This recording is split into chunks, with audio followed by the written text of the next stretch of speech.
Shalom. First and foremost, I want to give all praise, honor, and glory unto Yahweh, Bahasham, Yahweh Shai, Bahasham, Rachak Wadash. Double honors unto our apostles and elders of Great Millstone that rule well. Much peace and blessings to all you sincere Akim out there that's pushing this 100% truth with all sincerity, faith, with charity. This is your brother Osh from the Great Millstone Miami Camp, coming back with another lesson through the spirit and power of Yahweh, Bahasham, Yahweh Shai. Lord willing, this lesson is edifying to the elect. This lesson is going to be on the word of the week for us brothers down here in GMS Miami. And this is a word that the Lord, had me choose. It was on me this week to bring out a word. And this word just came at me through the spirit. Because honestly, I didn't realize it had got back to me so quickly to go all the way around and come back to me. So I wasn't thinking, so I kind of was put on the spot. And this word just instantly came to my mind. Okay?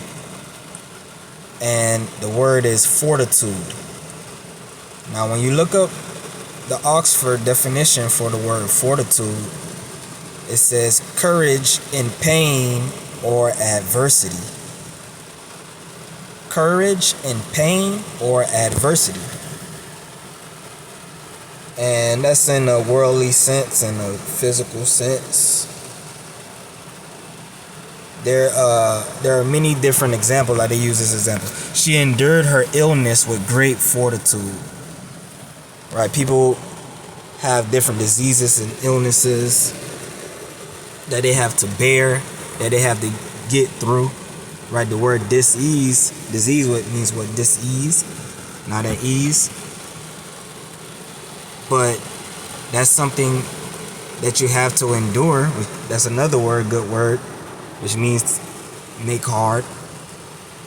But if a person has fortitude, or should I say great fortitude, they can endure a great illness, whether it be cancer, different forms, different plagues, whatnot. What a good example that came to mind is the Apostle Paul, which this is more of a spiritual example, which is the point that I want to get to when I go grab the etymon for this word. Is going to further explain what I mean, because you can have physical fortitude and you can have spiritual fortitude, right? And we all know the story of the Apostle Paul when he prayed to the Lord thrice to remove that thorn in his side, right? The messenger of Satan to buffet him. And the Most High told him what? His grace is sufficient for him. Meaning he wasn't going to take the plague away. Because well, you could say plague, I guess. But really, we don't know what happened to him. Alright, Paul never mentioned it. The Apostle Paul didn't go into detail. But whatever that thorn in his side was, the Lord said that's necessary. That's something that you have to go through. But the Apostle Paul had great fortitude, great mental and spiritual fortitude. So he endured that. Oh, the Apostle Paul said what? I would much rather glory in my infirmities. So that's a great example of someone with fortitude that we can read about in the scriptures, right? But let's get the etymon for the word fortitude. Late 14th century, moral strength as a cardinal virtue. Now, the cardinal virtues is like a big thing within Catholicism as well as philosophy. Different philosophers like Plato mention it. But really, it comes directly from the scriptures, directly from King Solomon. Okay, which shows you King Solomon, he was plagiarized and ripped off all over the world. Okay, But you have the 4 cardinal virtues, which I believe I had it put. We're gonna read about it in Wisdom of Solomon, the 8th chapter, right? But it says moral strength, meaning you have the spiritual strength to stick to your morals, to stick to your guns. Basically, you believe on something, you believe in something, someone, principles, your morals. You don't go back on them. You stand firm in your belief, in your faith. You're steadfast, which the scriptures tell us to be. Okay, let's continue on. It says courage, from Latin fortitudo, strength, force, firmness, manliness. From fortis, strong, brave. See, fort.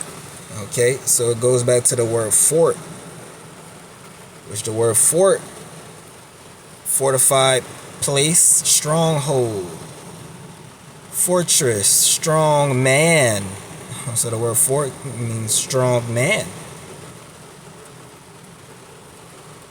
Right? So you can call a brother a fort, a strong brother. And that brother, he's a fort. Like our apostles and elders, they're forts in this thing of ours. Yahweh Shai is a fort. And he moved through the earth with fortitude. Going through what he went through, he showed the greatest display of fortitude. Noun use of adjective, meaning strong, stout, sturdy, hard, severe, difficult, hard to understand. Wow. Hard to understand. Like a lot of the ancient men of old, the prophets, the righteous men, a lot of the men were very sturdy, very rough. Right? The apostle, not apostle, but you have John the Baptist, right? He lived in the desert and ate locusts, which John the Baptist was Elijah coming back, right? Which came back again in these times as Abba Bivens, Elder Abba Bivens. He lived in the desert and he ate locusts, talking about John the Baptist, and wild honey. And just taught, prophesied, and preached about Yahweh Shai's kingdom every day. That was his life. And so he was somebody that would be hard to understand. And the scriptures speak about that.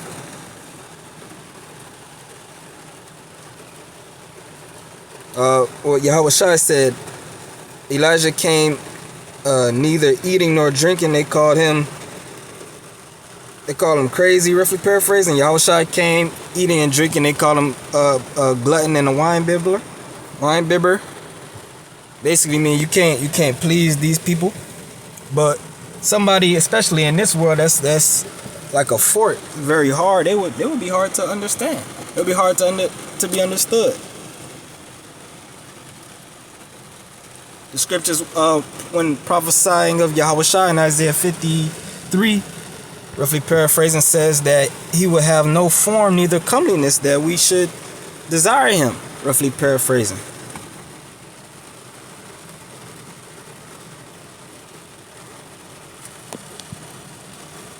Dreadful, terrible, fortified, strong, mighty, firm, steadfast, brave, spirited. Okay. So, you got another word, fortitudinous, capable of endurance. You see?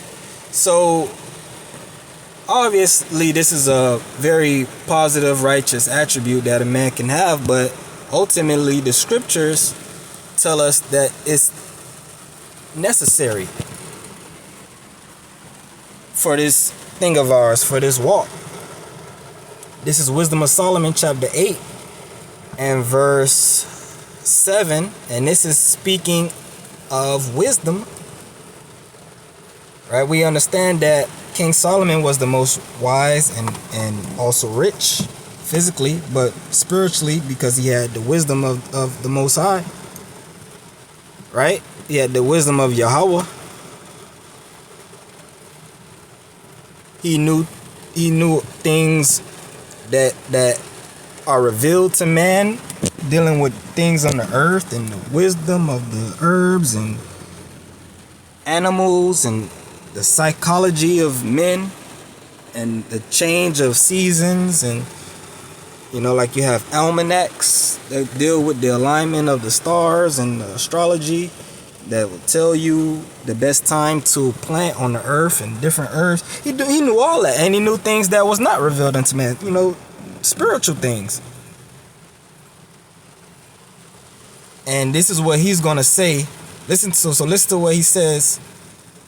Wisdom of Solomon 8 verse 7. And if a man love righteousness, her labors are virtue. Speaking of wisdom, meaning her work, she's going to create these virtues. If you dedicate yourself to her, she's going to form these virtues within you. Because these things that we're about to list cannot be bought. Right? It says, for she teacheth temperance, right, which is self-control, and prudence, which is wisdom. Basically, the foresight to know, as the scriptures say, a prudent man foreseeth the evil and hideth himself. So you being prudent, meaning you are looking into the future, and you're basically being proactive. You're being diligent.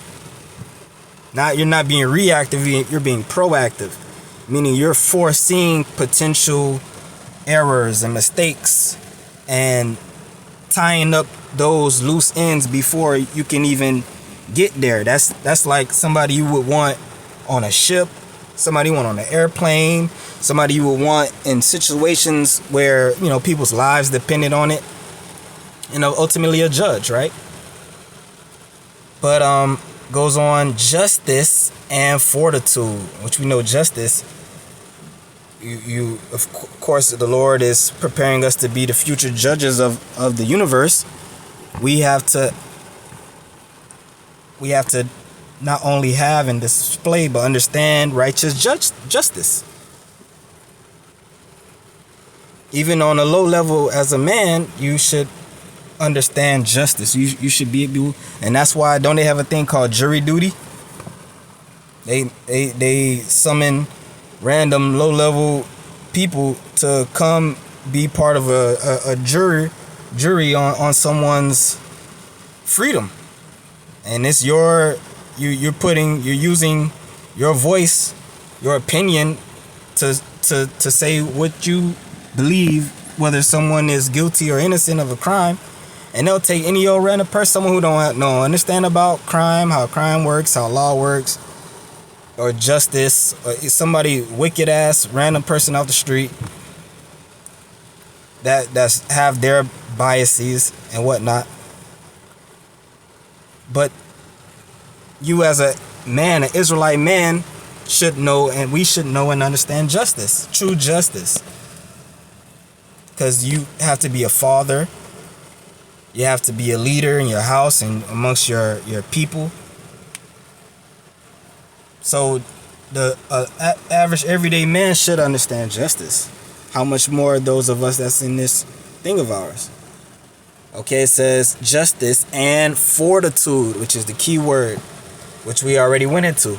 Okay, it says, which are such things as men can have nothing more profitable in their life. So the scriptures are plain. These four things, that's what we read out of the etymon called cardinal virtues, which you got different philosophers in the Catholic Church, they'll hijack the scriptures, but you look deep enough, of course it's clearly they got it straight out of the scriptures, straight from Solomon, King Solomon, right? So these are the most profitable things, most valuable things a man can have. So fortitude is straight from the Lord, something that we all need and should strive to attain and cultivate, because we understand that we're getting ready to enter the most adverse times of our history, of the world's history. But I say our history because it's really, the adversity is going to be against us. Everyone around the world is going to be at each other's necks and throats, but the world is going to be against us. And when I say us, I mean the nation of Israel, and more in detail, the elect of the nation of Israel, starting with the prophets that teach the 100% truth. We are going to be public enemy number one. And if we're of the elect, we know the Lord is going to be with us. So that's adversity, as the scriptures say, is necessary for us to be made that fine gold. Is that Sirach 2? For fire, for Salakia, for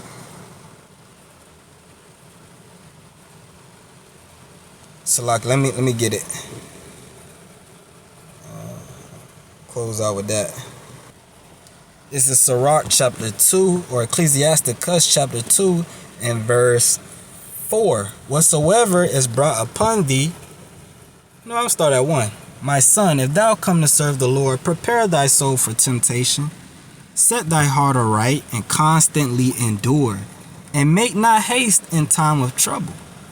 Cleave unto him, and depart not away, that thou mayest be increased at thy last end.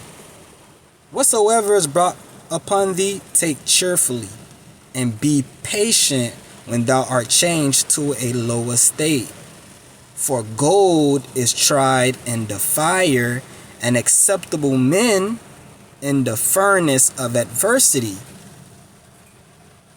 So how are us, speaking as the hopeful elect, we're looking to be accepted, which means we have to go through that furnace of adversity. And the only way you're going to make it out the other side of that furnace of adversity is with fortitude. You can't do it without fortitude. We need spiritual strength and endurance to make it through these times, because that furnace of adversity entails what? Trial, tribulation, could be death is on the table. Not only the death of you, the death of loved ones, right? Sickness, infirmities, that's on the table. Being broke, bent out of shape, not a dollar to your name, that's on the table. We read the story of Job. Look at everything Job went through. That's all that is on the table. Job is a perfect example of fortitude. All right? Moral strength, because he said, ultimately, what did Job say? Naked I came into this world, naked shall I go out. Job himself said, is that Job 20? For I know the way that I take. When he have tried me, I shall come forth as gold. So Job understood what was happening to him. He knew it was, he understood the Lord was bringing him through adversity to purify him, to make him better. And guess what? He was increased at his last end. Got double everything he lost. So, again, fortitude is necessary. Also, Salakia, Job also said, the scriptures say, let me just get it. All right, Salakia, this is Job chapter 2 and verse 9. Then said his wife unto him, dost thou still retain thine integrity? Curse the Most High and die. So, as the scriptures say, Job was maintaining his integrity. You can read about that up, verse 3. Job 2:3, and Yahweh said unto Satan, hast thou considered my servant Job, that there is none like him in the earth, a perfect and upright man, one that feareth the Most High, and escheweth evil, and still he holdeth fast his integrity. What is that? Fortitude, moral strength, going through that pain, going through that adversity, and still clinging to your morals. You're still holding fast your integrity, your belief, your faith, which that's moral strength. As fortitude as a cardinal virtue, meaning for the way fortitude is spoken of in the scriptures. When the scriptures speak of fortitude, this is the type of fortitude it's speaking about. Not just someone bearing an illness, which is good too, right? But still necessary. And still he holdeth fast his integrity, although thou movest me against him to destroy him without cause. Okay?